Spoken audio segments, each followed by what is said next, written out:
صلی اللہ علیہ وسلم نے بھی خیرکم خیرکم لأہلی فرما کر عورتوں کے ساتھ نیکی، بھلائی اور احسان کی تلقین فرمائی۔ یہ حدیث ترمذی، نسائی اور ابن ماجہ میں موجود ہے۔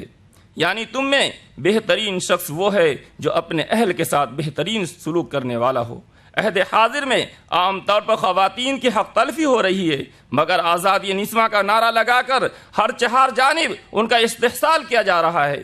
ہندوستان میں بھی مسلم معاشرے میں جہالت کے سبب خواتین پر تشدد کے واقعات بڑھتے جا رہے ہیں، تاہم یہ تعداد ابھی بھی اکثریتی طبقے کی عورتوں کے مقابلے بہت کم ہے۔ اس کے باوجود میڈیا کے توسط سے اس پروپیگنڈے کو ہوا دی جا رہی ہے کہ مسلمانوں میں عورتوں کے حقوق کی پامالی زیادہ ہو رہی ہے، اس لیے 3 طلاق کے معاملے زیادہ سامنے آ رہے ہیں۔ افسوس کی بات یہ ہے کہ چند مسلم خواتین لا علمی اور دشمن طاقتوں کے فریب میں آ کر اسلام کے خلاف ہی محاذ آرا ہیں، جبکہ اسلام کی حقوق نسواں کی تاریخ درخشاں روایات کی امین ہے۔ روز اول سے اسلام نے عورت کے مذہبی، سماجی، معاشرتی، قانونی، آئینی، سیاسی اور انتظامی کردار کا نہ صرف اعتراف کیا بلکہ اس کے جملہ حقوق کی ضمانت بھی فراہم کی۔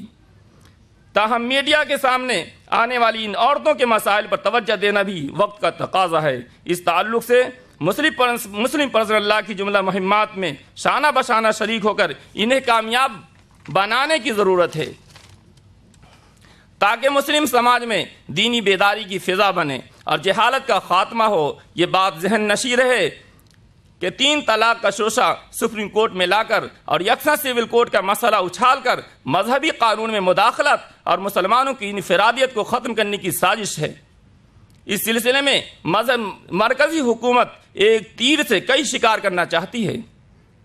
بی جے پی کی یہ اسرائیلی سازش کو سمجھنے کی ضرورت ہے۔ انہی اہم اور ضروری مقاصد کے پیش نظر دہلی سے شائع ہونے والا ماہنامہ آئین حق مسلم پرسنل لاء نمبر شائع کرنے کا فیصلہ کیا۔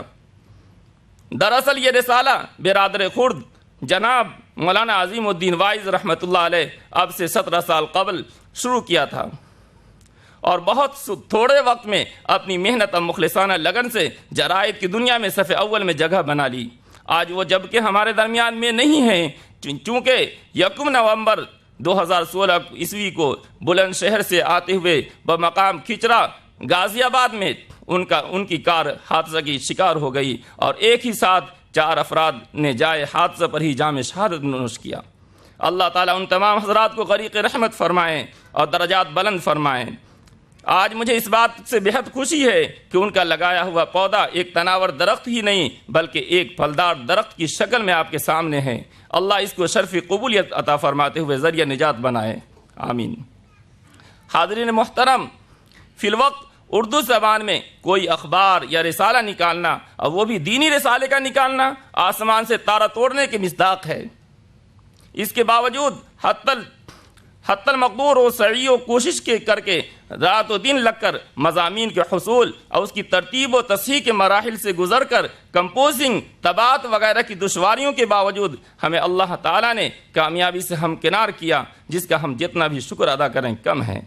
بڑی ناسپاسی ہوگی اگر اس موقع پر میں اپنے مخلص رفقا خصوصاً حضرت مولانا محمد واصف نفیس صاحب مظاہری محتمم مدرسہ مدینۃ العلوم راج نگر سیکٹر 23 غازی آباد کا و حضرت مولانا ڈاکٹر وقار الدین لطیفی صاحب office secretary All India Muslim Personal Law Board, حضرت مولانا ڈاکٹر شہاب الدین ثاقب صاحب قاسمی سینئر سب ایڈیٹر روزنامہ انقلاب، بھائی جاوید اکرام صاحب و بھائی نوشیروان صاحب آل انڈیا اسلامی کلچر سینٹر لودھی روڈ نئی دہلی کا، اور ان تمام حضرات کا جنہوں نے جس قدر بھی ہماری مسلم پرسنل لاء نمبر کی تیاری و اشاعت میں حصہ لیا اور ترتیب و تصحیح سے لے کر دیگر مراحل میں رہنمائی کی اور قدم قدم پر ساتھ دیا۔ اللہ انہیں ان کا بہتر جزا عطا فرمائے اور ان کا سایہ تادر قائم رکھے، آمین۔ اللہ کا شکر ہے کہ طباعت کی بہت سی دشواریوں کے باوجود ہمیں اپنے مقصد میں کامیابی حاصل ہوئی اور یہ نمبر بروقت منظر عام پر آ سکا۔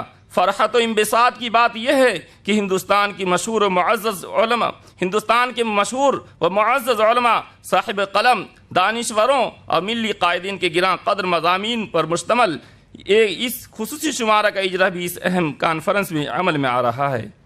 حضرات گرامی، تحفظ شریعت کانفرنس کے اس تاریخی موقع پر مجھے یہ بتاتے ہوئے بے حد خوشی محسوس ہو رہی ہے کہ انڈیا اسلامی کلچر سینٹر کے جس مشہور آڈیٹوریم میں آپ حضرات موجود ہیں، یہاں سے تقریباً 22 کلومیٹر کے فاصلے پر قومی راجدھانی دہلی کے انتہائی پسماندہ علاقہ راجیو نگر منڈولی دہلی میں آج سے 21 سال قبل 6 جمادی الاول 1416 ہجری مطابق 19 مئی 1995 عیسوی کو حضرت مولانا سید سراج احمد صاحب امروہی رحمۃ اللہ علیہ، خلیفہ حکیم الامت حضرت مولانا شاہ محمد اشرف علی تھانوی رحمۃ اللہ علیہ کے نام سے منسوب جامعہ عربیہ سراج العلوم کا قیام عمل میں آیا، ہندوستان کی مشہور بزرگ ہستیوں کی موجودگی میں عمل میں آیا تھا۔ الحمدللہ یہ ادارہ روز افزوں کی ترقی کے منازل طے کر رہا ہے، اور اس وقت جامعہ میں مختلف درجات میں کثیر تعداد میں طلبہ زیر تعلیم ہیں، جن کی تعلیم و تربیت کے لیے 11 باصلاحیت اور تجربہ کار اساتذہ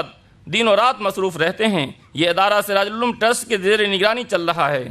جامعہ ہاذا کو ہندوستان کی نابغہ روزگار علمی و دینی شخصیات کی سرپرستی کا شرف حاصل رہا ہے، جن میں قطب وقت عارف باللہ حضرت مولانا شاہ عبد اللطیف صاحب مظاہری اسعدی، حضرت مولانا قاری سید حبیب احمد باندوی، جانشین عارف باللہ حضرت مولانا قاری سید صدیق احمد صاحب باندوی رحمۃ اللہ علیہ، اور مجاہد ملت حضرت مولانا محمد اسماعیل راجہ صاحب سابق نائب محتمیم جامعہ زکریہ گجرات قابل ذکر ہیں۔ جامعہ کی ملی اور رفاہی خدمات کا دائرہ بھی کافی وسیع ہے۔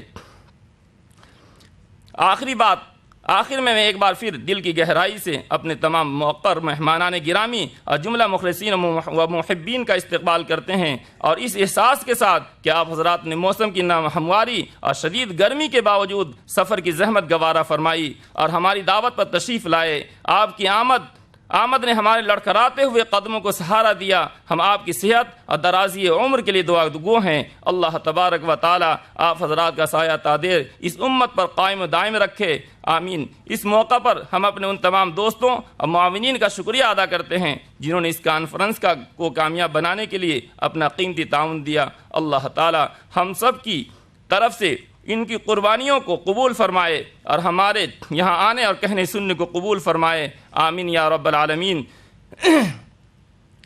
ورق تمام ہوا، مدح ابھی باقی ہے، ورق تمام ہوا، مدح ابھی باقی ہے، سفینہ چاہیے اس بحر بے کراں کے لیے۔